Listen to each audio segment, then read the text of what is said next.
তোর জীবন ধ্বংস হওয়ার তিনটা জায়গা আছে, ওখানে বেয়াদবি করলেই তুই ধ্বংস। প্রথম হলো মা বাবার সাথে বেয়াদবি, জীবন ধ্বংস। দ্বিতীয় হলো শিক্ষকের সাথে বেয়াদবি, তোর লেখাপড়া ধ্বংস। তৃতীয় হলো আলেমদের সাথে বেয়াদবি, তোর চরিত্র ধ্বংস। এই তিন জায়গায় বেয়াদবি করবি না, কসম খোদার তুই মরার আগে বিছানায় পঙ্গু হয়ে থাকবি। রাস্তাঘাটে দৌড়াই সারা মাস সারা বছর, বহু ল্যাংটা পাগল দেখি ইংলিশে কথা কয়, আরবিতে কথা বলে। চিন্তা করলাম পাগল কেন ইংলিশ বলে, পাগল কেন আরবি বলে।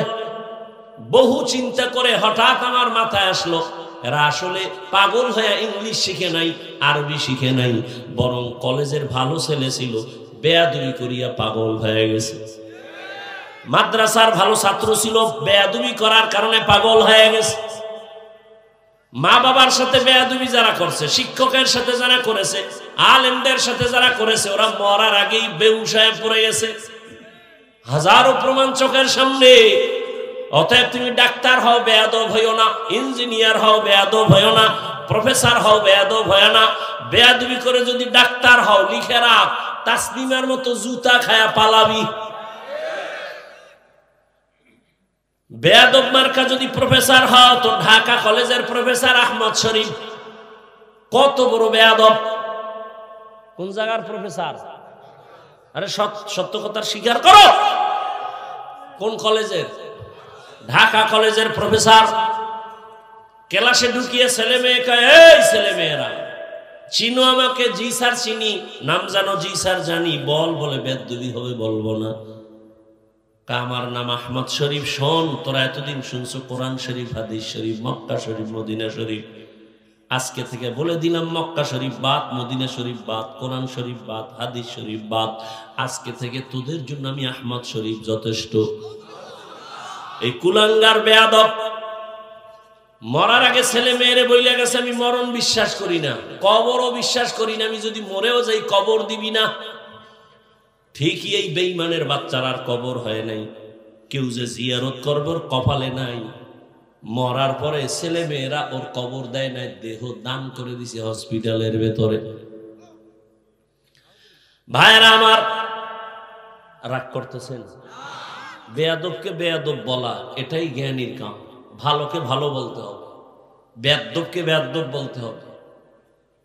তবে এটা ওকে হিংসার নজরে না, আপনাদেরকে সতর্ক করার জন্য, আমার যুবকদেরকে সতর্ক করার জন্য। এমন ডাক্তার হইয়া লাভ কি যে তাসলিমের মতো জুতা খাবা? ডাক্তার হলে ভালো ডাক্তার হও।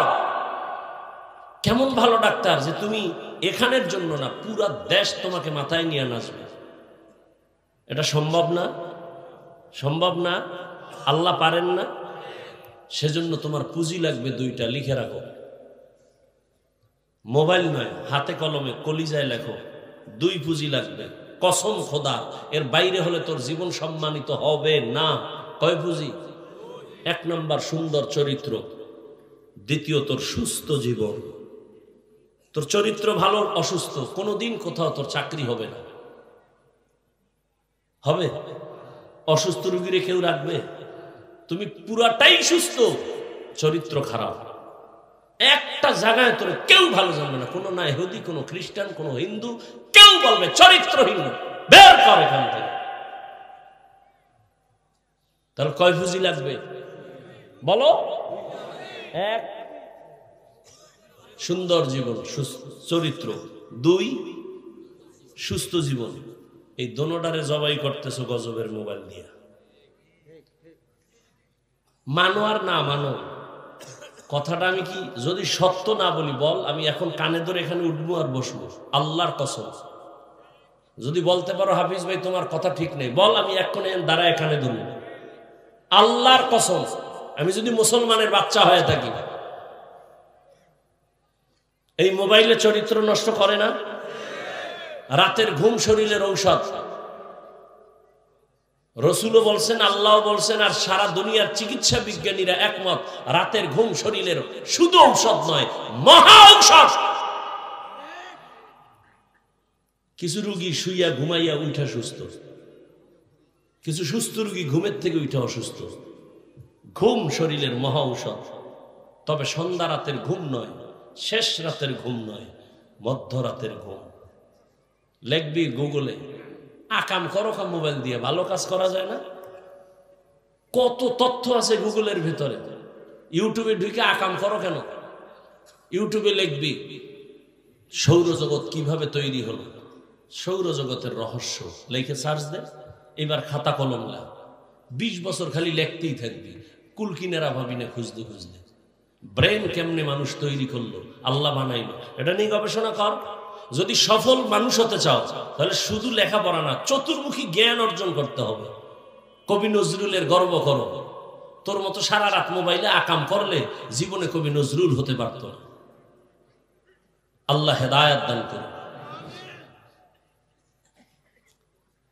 ইয়া আইয়ুহাল্লাযীনা আমানুত্তাকুল্লাহা ওয়াল তানজুর নাফসুম মা কদ্দামাত লিগাদিন ওয়াত্তাকুল্লাহ ইন্নাল্লাহা খাবীরুম বিমা তা'মালুন। আল্লাহকে ভয় করো, সামনের জীবনের সম্বল সঞ্চয় করো।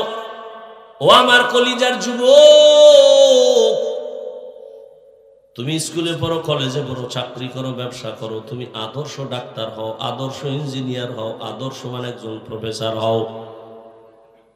এখন তুমি মনে মনে ভাববা হাফিজ ভাই কথা সুন্দর, কিন্তু এগুলি কেমনে সম্ভব? বাস্তবে দুই একটা উদাহরণ দিয়ে আমি সম্ভাবনার কথাটা পেশ করে দিচ্ছি। বাবা, তুমি সত্য কথাটা একটু আমাকে শেয়ার করিও, সাক্ষী দিও।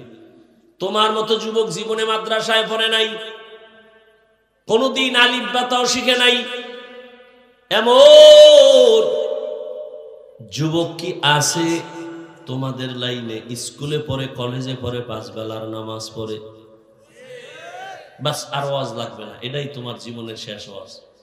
শুধু বিবেকটাকে প্রশ্ন করো, তোমার মতো যুবক যদি স্কুল কলেজে পড়িয়া নামাজ পড়ে, বলো বাবা তুমি কেন পারবা না? তোমার কপাল কেন এত দুর্বল? তোমার মতো যুবক জেনারেল লাইনে থাকিয়া র্যাব, আর্মি, পুলিশ, বিডিআর এর চাকরি করে, নামাজি নাই। ওসি, ডিসি, এসপি নামাজ পড়ে, এমপি, মন্ত্রী, মেম্বার, চেয়ারম্যান নামাজি, দাড়িওয়ালা, ব্যবসা করে, চাকরি করে, তুমি কেন পারো না? তোমার মতো যুবক রাস্তায় গাড়ি চালায়, নামাজ পড়ে, বলো তুমি কেন পারো না? তোমার মতো যুবক তাকায় দেখো নদীর মধ্যে মাছ ধরে, নামাজ ছাড়ে না, বলো বাবা তুমি কেন পারবা না? তোমার মতো বান্দা ময়দানে কৃষি কাজ করে, নামাজ ছাড়ে না, তুমি কেন পারবা না রে বাবা? অনুরোধ করে বলছি, আল্লাহর গোলাম হও, মানুষের গোলাম হইও না। আল্লাহর গোলাম হও। কার গোলামি করবা? যার গোলামি করবা, কেউ তোমার বন্ধু হবে না, বরং স্বার্থে আঘাত লাগলে তোমারে আর ভালো জানবে না। আমার আরে করছো তো, একটা শখ থাকে, করলাম না, করছো তো, মনে চাইছে পার্কে যাবি, দিছো তো, যে বাধা দিছে মনে করছো সে তোমার দুশ্মন।